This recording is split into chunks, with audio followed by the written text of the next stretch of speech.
Hi, this is Mark Kermode. Thanks for downloading this Kermode on Film podcast. Or if you're watching on YouTube, thanks for joining us on YouTube. Hello. I'm joined by Jack Howard. Yes, and if you're watching us on YouTube, you'll know that Mark is doing an obscene gesture that only you can see if you are watching on YouTube. You don't get that on the podcast. I'm wearing a Sparks t-shirt. No, it was what you were doing with your hands.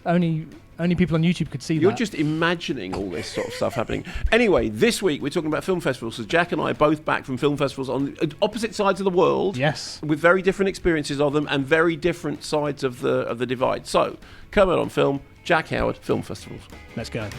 Tell me where you're just back from, because actually in your case it's more immediately important. I mean, for those who don't know, the listeners and viewers that don't know, I've made a short film called The Second Time Around. You should have mentioned it before. If only you'd said something about it. Have I not mentioned that I'm a filmmaker? No, you haven't. No. Oh, I really need to make sure I establish that going forward. Yeah, so, Second Time Around. The Second Time Around, which is currently playing film festivals across the world. It recently was in the Edinburgh International Film Festival. Yes, where I was, but you weren't there. Because you were meant to be, because we were going to meet up and have a beer. Yes. And then you weren't there. And I couldn't go because I was strongly suggested to me that I go to Los Angeles for the Holly Shorts Film Festival. Which is? In Los Angeles, in Hollywood. It was our film played in the Chinese theatre, which is kind of amazing, because that's where like the Wizard of Oz and like Star Wars like premiered there, and to think about that's something that's blown my mind actually when the film is playing in cinemas. Like we had our little private premiere that you hosted that was at Regent Street, which is I think the first cinema in the UK. It's a lovely cinema. Yeah, it's really beautiful. Really nice, and just to think about the history of all of moving picture showing in these buildings, and then my film showing there, that's something that really blows the mind. You know the great story about Man's, so very quickly, diversion, Man's Chinese, when William Friedkin made Sorcerer, Bud Smith, who was the editor, had cut the trailer for Sorcerer, and he wanted to go and see it at Chinese theatre because it's like the most amazing screen. And the people who were running it, they said, yeah, it's fine. There's a science fiction film on. You know, you put your trailers on first. You know this story. And Bud Smith said that the trailer for Sorcerer came up, and he looked at it, and he went, God, this is really good. It's really exciting. You know, it's gritty and it's tough, and there's a truck, and there's Roy Scheider, and there's a truck, and all that sort of stuff. And he said, and the trailer finished, and the curtains closed, and he thought, oh, we got a hit on our hands. And he said, and then the curtains started opening, and his memory was that they just kept opening and opening and opening and opening and opening, and then it went, long ago in a galaxy far, far away, and he thought, we're fucked. Yeah. Which is so, but the fact that it happened in that theatre. So did you watch the film in the theatre? I did, yeah. It wasn't in like the main, what is now an IMAX screen. Which is it? Okay, I haven't been in it for ages. A couple of months ago, I was there for a friend's wedding and saw Mission Impossible: The Final Reckoning there at a fan screening. And, you know, we've had our conversation about Mission Impossible, but like seeing it there... It's available on a previous podcast. You can go back and download it. Download it or watch it for free on YouTube. And but I saw it in the Chinese theatre, and you know I've seen it a couple of times on the big screen now, and no, it doesn't get old. But the Chinese theatre, like the projection was so beautifully crisp, and it was so, the sound was so booming. I was sitting there thinking, is it too loud? Oh really? I'd never heard it like that before and seen it like that before, so it was quite an experience. How did it go down? You won a prize. We won best sci-fi, which may seem strange for those people who have only seen like bits of what it is, which is obviously two women in a cafe, but the ideas that the film kind of plays with, the story's kind of baked in a sci-fi kind of concept. Yeah. So the reason this is important is because the week that we're recording this, there's the new Sean Ellis film is coming out this week. Sean Ellis's career was basically made by the fact that he got cash back. The short that he made, cash back around 2004, was Oscar nominated. Right. That was then turned into a feature, and he's now made 7 or 8 feature films. So it kind of set him on the road. The way in which you qualify for awards like BAFTAs and Oscars involves festivals. That's the key thing, isn't it? You want to explain that. It's something that I'm learning quite a lot about from this experience, and I had no idea quite how involved it was until I did it. So basically, what happens is that with BAFTA specifically, there are certain festivals that qualify you. Edinburgh is one of them. Holly Shorts is one of them. Indie Shorts, which we were also in, is one of them. It will tell you basically there's a website now where you do all of this called Film Freeway, where it tells you like what it qualifies for. So if you are, for example, at Edinburgh International Film Festival, you are qualified for a BAFTA nomination, and you can submit yourself for that. It makes you qualified. The Oscars are much more difficult, where it's not as simple as you have to be part of a certain number of Oscar qualifying festivals. It's that you either have to win a certain award at one of these festivals that Oscar qualifies you, or you are in the cinema for a certain amount of time. Your film technically has to open for I think it's about a week. Fine. Yes, so it's much more difficult. But so currently we are BAFTA qualified, but not quite Oscar qualifying yet, but there are things that we're looking into to get that done. But yes, it's festivals, as you say, are such an important part of getting to these awards. And it's not like I'm doing this for awards, but as you've just pointed out, it's an important thing to get recognition that way in order to be able to kind of make your next thing or even develop as a filmmaker. Well, look, I think you know what I think. I mean, I think that all awards are essentially preposterous. It's silly, isn't it? Yes, but it doesn't mean they're not important in terms of actually the way in which the industry works. Because the fact of the matter is that a nomination, whether it's a BAFTA nomination or an Oscar nomination, whatever it is, it does have an effect on a film's profile. I mean, I know that if I'm I've been getting together my thoughts for the recording of the Kermode and Mayo show tomorrow, and I've gone through 7 films that I've watched. And the first thing you do is you look at who wrote it, who made it, who produced it, and where's it played. If it's done the festival circuit, has it done well? So there's a lovely little film that's out this week. This will be a couple of weeks when you hear this podcast probably, but there's a film called Christie. I saw that at Berlin, way back, and now it's played a bunch of festivals and it's picked up some awards. So those awards are really important from the filmmaker's point of view. It's like my experience of film festivals has always been slightly different. So I've just come back from a film festival in France, which was the inaugural year of the Dormar Film Festival, it's a really, really lovely film festival. It's set up by, co-set up by a friend of mine, Lucy Darwin, who I've known for years and years and years. Lucy's a film producer and now a festival organizer. And I knew her from back in a previous century when she was working for Columbia. And the theme of the festival this year was photography, and there was street photography and women photographers, women artists, and they got together this very eclectic but really interesting collection of films, and each film had with it either the director or the editor or the researcher who was a specialist in that particular photographer.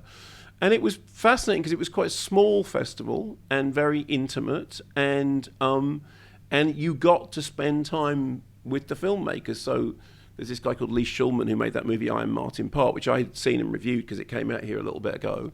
But I'd never met him. And we got to know each other and spent time together, and that was really, really nice. Do you find that as a film critic it's something that you enjoy, kind of almost like looking under the hood a little bit and talking to the people who made it and asking those kind of questions? Looking under the hood is a very good analogy, because most of the time film critics don't. I mean, look, it's different. If you make films, you are under the hood all the time, and if you're a film critic, you're just looking at. It's also when I'm looking at films, I'm kind of obsessed with that process anyway. Like it's not like I'm always looking for the filmmaker's interpretation of what the work they've made. Yeah. Sometimes that's important, sometimes it's not. But I'm just obsessed with the process. Yeah. And I'm wondering if that's something that is as involved for you. It is, but it's more to do with... So Margie Kinmont, who's been on MK3D, and again, you can hear her interview on a Kermode on Film podcast. She had a film, War Paint, Women at War, which is basically looking at the way in which women artists have represented war.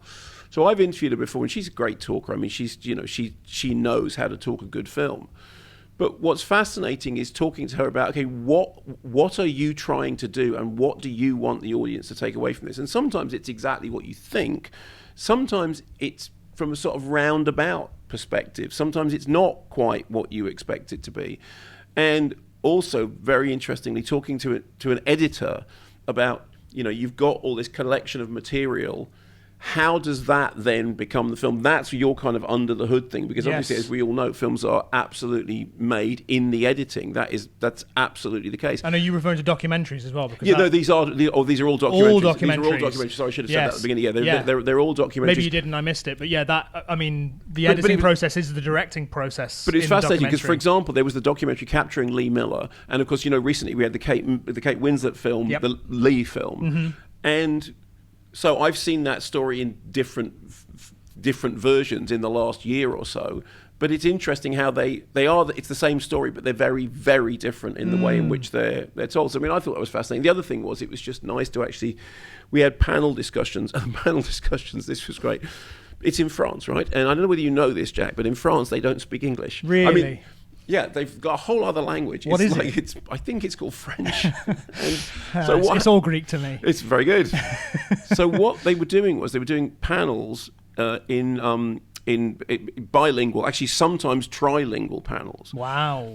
And in order to make this work, and I chaired 2 or 3 of them. Linda, my partner, she was on one of them. But of course, the weird thing is, being monolingual is a very British thing.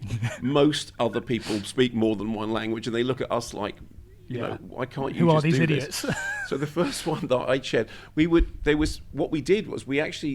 in one of the filmmakers who was very, very fluently bilingual in English and French as a translator, and then Lee, for example, he lives in France, and he's bilingual. But the very first panel discussion that they did, they had an AI translator on a screen behind. So the theory was everybody just speak in their own language, and you won't have to stop and do the simultaneous translation, because the simultaneous translation because Hal's got you. Because Hal's got you. But here's the thing: firstly, Hal doesn't know shit. And secondly, Hal's not advanced enough. No, and if you've ever seen those things on News 24... I'm sorry, Dave, I'm afraid I can't translate that. Yes, but this brilliant thing happened, which was that because of the way that AI works, you can see AI working. So at one point, somebody said something in French, and Hal heard Pokemon, right? So Hal put up on the screen Pokemon, and then because Hal is AI...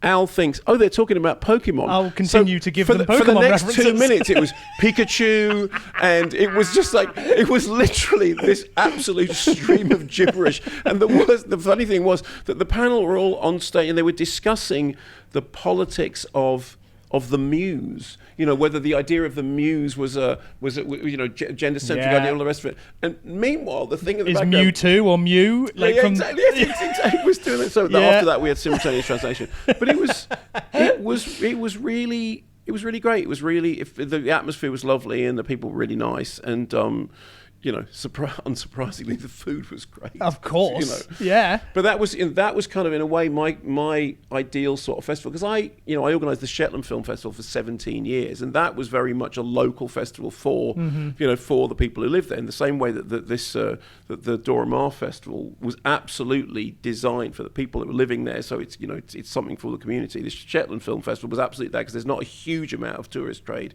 in Shetland. And I just love that idea about, if you were there at the festival, you'd be there for 6 days or something, and you'd see the same people over and over again, you'd have an ongoing conversation. Yes. The thing I can't be doing with is just the meat market thing, the kind of that brutal thing. And also, whilst all this was happening, Mark Jenkin, the Cornish filmmaker who lives up the way from where I am in Cornwall, he was in Venice, where his new film, Rose of Nevada, premiered and he's doing extremely well. Yeah, you saw the reviews. I've seen it. Yes, I've not seen the film. Sorry, I've seen the response. Reviews. And now he's off to Toronto. Amazing. But so that was a lovely experience. I mean, absolutely lovely experience. And I think it's possible for a big festival to be a lovely experience. I just don't think that's Cannes. Yes, we got rejected from Cannes. Oh, good. Well done. What do the French know? Well done, yeah. Well, no, the French know loads. It's just Cannes. It's just Cannes, But, I almost held that. I almost want to frame that email. There's like, you were not selected. Unfortunately, and we take such great consideration over each film, but unfortunately this year, that they're all like that. But I have not been. I mean, Holly Shorts is probably the biggest one I've been to. Edinburgh, I obviously didn't go to, but I know it's a huge one. Yes, but Edinburgh is manageable, and it's also it's part of the arts festival essentially. So it's kind of got a lovely kind of atmosphere. Yeah, because I love the Fringe, and if it's an extension of that, I'm gonna. And I was actually technically there as part of the book festival, right. So all that stuff is going on at the same time. But Edinburgh is a very manageable place. I mean, obviously, it's a fantastic city. There's loads of bars, there's loads of restaurants, there's loads of communal spaces. So it is really possible to go there, see films, and then do the thing that you want to do, which is come out and talk to somebody about them. Yeah, that's what's been really lovely actually, is connecting with the other filmmakers there. And it's still strange as well for me to even process the idea that other people are actually watching the film that has existed in my head for so long. So even getting to meet other people who were at a screening of my film that I wasn't at is crazy. But I haven't been to one of the biggest of the big ones yet, but these sort of mid-sized ones have been really lovely. But what I am really looking forward to is you said you ran a film festival for a long time. Yeah. And I'm looking forward to a film festival of that kind of size. Like I've submitted to one in Nottingham because that's where I'm from, and I just know that like there isn't a huge film scene, obviously, in Nottingham. And I think that there's something about putting on an arts... There's a really nice cinema in Nottingham. There is a really lovely cinema in Nottingham, yes. Which is called... Oh... No, I'm going to put you on the spot. Yes, no, you are. I know, because I've been there and I've done it. It is a really nice cinema. It is. And it's insert name here. The Nottingham Broadway Cinema. We'll fix it in post. Yeah. I'll just dub it in. Yeah. But I'm looking forward to doing one like that or other film festivals of that kind of, size and in those kind of places where it isn't like expected that there will be a film festival there. Like in LA, for example, like, there's film festivals there all the time. Whereas like the idea of going to Nottingham and being amongst people who are going to come see the film there, where it's I don't know, there's like an appreciation for it that I think doesn't exist in places where it's kind of expected that the arts festivals will be there. Some years ago, Linda and I used to run a film festival, co-run a film festival in the New Forest. And because it's the New Forest, we had this whole thing about, okay, well, it's a green festival and it's carbon neutral. And the way we did it, and I'm really proud of this because it was a big deal, we did... The Dodge Brothers, the band I play in, played a silent movie. We played Beggars of Life. But the way we made it work was that we got a bank of bicycles on generators, and the generators drove the projector. And so anyone who was in the hall, they hold like a couple of hundred people, and then the band at the front, and then the screening. But the projector was connected to the bicycles, and if you were in the thing, then you could come up and you could do 5-10 minutes on the bike. People like tagging in and out? Yeah. That's amazing. Yeah, so people would be watching the film, and then they'd come out, and then they'd do the thing, and it would project. Now, the projection... It was a digital projector, but the best thing about it was because it was the bikes running it. It sounded like a projector exactly. Yeah, so you got this thing all the way through that it literally sounded like you were in a proper proper sort of movie auditorium, and people were literally queuing up to do, like they said somebody would be on 10 minutes. You go, okay, no, I'm doing well. I'm doing, and so it was slightly competitive. Whilst you're on stage playing bass. Yeah. That's amazing. So you're like scoring them on the bike as well. So the whole thing had this. Like the noise of it was great because it was the band were playing acoustically, and the bikes were sounding like a projector, and it was this this lovely silent film with Louise Brooks, which is just it's a lovely film anyway. And then this thing happened at the end of it. It was really good, and then at the end of the thing, this little old lady wearing a tea cozy came up, and she said, I really enjoyed that, and it was Richard O'Brien. Rocky Horror Show. Yeah. And it was like, he literally like had a ticket, because he's tiny, he's very small. So the next year, we got him back, and he introduced a screening of Shock Treatment. Amazing. And Rocky Horror's got the big cult, well, there's a cult following for Shock Treatment as well. I've always loved that film. And then I said, look, can we do a Q&A afterwards? And he's such a smart guy. He's really, really funny. And but he turned up with an acoustic guitar, and I said, "Oh, well, we'll do a Q&A." He wasn't interested in doing Q&A. He just did a sing-along. So he showed Shock Treatment, and he just pulled his guitar out and he did a sing-along. That's what I'm talking about. And that to me is a great festival. Yeah, that's like blurring the line. Like it's like not just coming in and watching. It's like you're interacting a bit more. There's something like very special about that, and I don't know how you could do that with most film festivals. We also had this thing that Simon, who was one of the other co-organisers of it, arranged this thing which was a screening in the woods of a horror film, okay? And the horror film was Evil Dead 2. But what he did was there was a mobile cinema that was driving around the country, not one of the big Scream Machine ones, but like the size of a Common van or something. Mm-hmm. And he drove it into the middle of the woods, and then it could only hold 16 people. But in order to get to the screening, the 16 people had to walk in a kind of Blair Witch style through these woods. And then he got all these performance artists to like jump out of the trees at them. And it was honestly, he put so much effort into this. He went a bit native. He went Colonel Kurtz, and they went off into the woods, and everything ran about 4 hours late, and we thought they were never going to come back. And then they ended up watching The Evil Dead in the middle of this kind of ambulance in the middle of it. But that's a good way of setting the tone for The Evil Dead. It was really, really lovely, really, and That's what I like about film festivals. When we did the one in Shetland, we did screenings in the most northerly bus shelter in the UK, which is Bobby's Shelter, which is in Unst.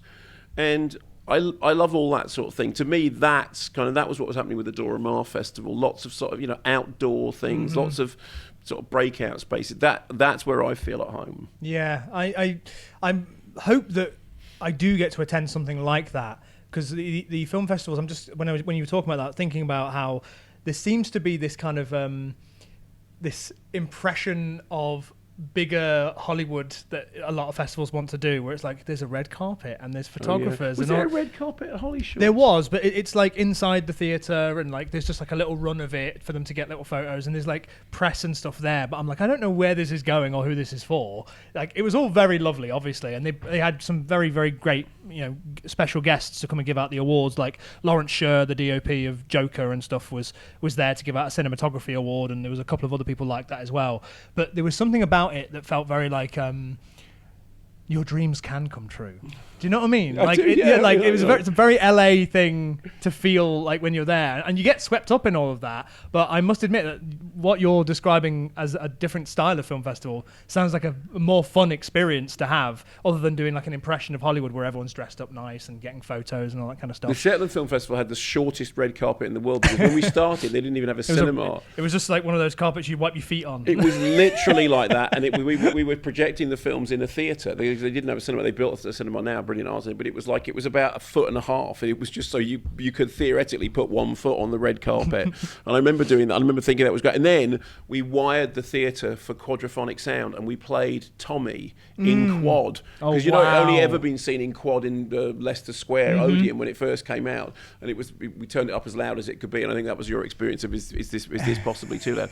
So do you think, just say things take off and everything, and you get to make features, do you think that doing the festivals and doing the Q&As from the filmmaker's point of view, can you see that as being something that you'd enjoy, or do you see it as something that could wear thin?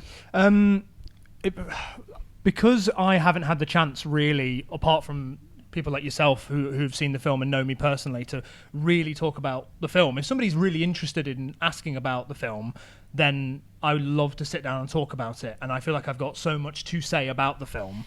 But sometimes at these things, it's a little bit like an experience that you see that actors and stuff have at film junkets, where it's like, it's the same kind of questions over and over again. What first attracted you to the role? Yeah, well, how'd you come up with your ideas? Yeah, like it's those kind of things. So what are you doing next? Yeah, exactly. Yeah. Oh, you've done this before.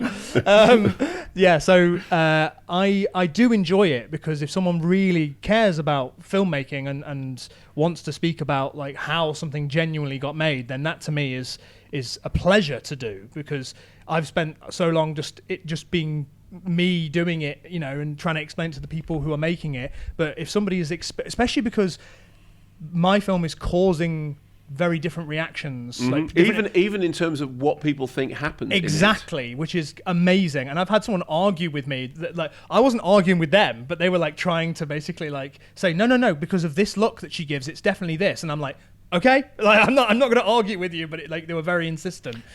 Interestingly enough, the she that you're talking about is Caroline Goodall, who of course was at the Dora Maar Festival in France whilst you were swanning around in Hollybox, whatever it's called. Caroline is wonderful, and people will know her from Hook and Schindler's List. And Princess Diaries. She's Anne Hathaway's mum in Princess Diaries. Oh yeah, she was saying at one point that depending on who it is, it's a certain audience go, oh, Princess Diaries, and a certain audience go, oh, Hook. Like sometimes when I'm talking to people and telling them who's in the film, I'll know, like, do I say Hook or do I say Princess Diaries? Because it's going to be one of those. Yeah.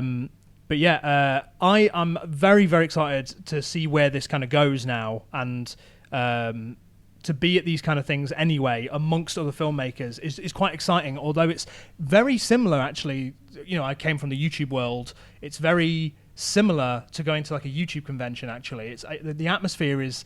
I thought it was. I've never been to a YouTube convention. Of course, yeah, but like I thought it was going to be like chalk and cheese, but weirdly they are fairly similar in terms of the vibe of them. But yeah, going forward, I'll keep everybody. If everyone's interested, I'll keep you updated on how it's going. The weird thing that you might have to end up doing, because in Cannes, there's you've seen Notting Hill, when there's the joke about the press junket thing, when Hugh Grant suddenly he's gone to go and see Julia Roberts, but he ends up doing the press junket and he goes into blah blah blah. Yes. that is the tip of the horror iceberg. The worst one is the thing in Cannes, which is the round table, in which what they do is, or at least they used to do this in the age before the internet. They get the talent, as they like to call them, and then a journalist from a different territory, so someone from England, someone from Norway, someone from Japan. So the theory is that each one of those journalists will record everything that the person says, but they'll then print it in their own thing. Yes. There won't be any crossover. Well, obviously, in the age of the internet, that's all gone out the window a little bit. But the weird thing about those round tables, which were terrible, they were just always terrible, was that you would always get somebody asking a completely... So I was doing one of them with a quite big American star who was being very nice, and this journalist from, let's just say, a non-specific country said, well, actually it is specific, she said, in 1983 you made an animated feature in Finland, and I wonder what you think about it. And the sort of said, that wasn't me. I didn't. Follow-up question was, would you like to make an animated feature? It was just maybe. It was just genius. It was rather than going, just keep going. It's just reminding me of, like, have you seen that amazing interview where it was a prank on Elijah Wood when he was doing Lord of the Rings, and one of his castmates sat down, and it was like an interview before it was like over Zoom. It was like as if they were calling in from somewhere else, but they were actually in the other room. Oh no, I haven't seen and it's him going, "Do you wear wigs?" And he goes, "No." "Have you worn wigs?" "Maybe." "Will you wear wigs?" "When will you wear wigs?" And Elijah Wood loses his mind. Well, honestly, that may be a comedy skit. It is actually not that far from what actually happens. I look forward to those experiences. But I don't do those anymore, because you do them when you're on the way up. And then, I got to the point with Cannes that in the end, I said, look, there's no point in sending me to Cannes, because nobody wants to hear somebody being sent to the south of France and complaining about it, because it's, that is basically what's like. Anyway, so look, so interesting that you had such a great experience with the festival. Congratulations on the success of the film. Thank you.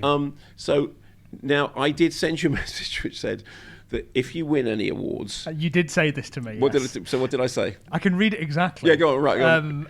Well, actually, I can't, because the phone is recording. All right, okay, fine. But you can remember what it said. It was something like, when you win your Oscar, if you don't thank me... What did you say? I said, if you don't thank me, you will lose a testicle.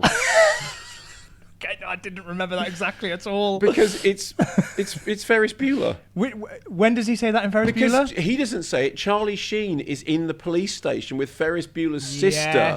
Yes. And then Charlie Sheen starts saying, I know a guy. And she says, say Ferris Bueller and lose a testicle. Yes, that's it. And then I said that, and then there was nothing back from you. And I said, so we're not loving the Ferris Bueller joke then? Because I kind of thought, I've misjudged the age I think group. I was on a flight to Los Angeles when you sent me that. That's your excuse. And yeah, but I promise you, if I do stand on the stage holding an Oscar or a BAFTA, which, as we all know... Or a testicle. Sure, is a carrot that I'm chasing that I'm unlikely to catch. If that does happen, I promise you will get a thank you. Of course you will. And that is a promise to which we're going to keep you, Jack Howard. Thanks for downloading this Kermode on Film podcast. Hope you've enjoyed my conversation with Jack Howard. If you want to hear more conversation about movies with me and Simon Mayo, that's on Kermode and Mayo's Take, wherever you get your podcasts.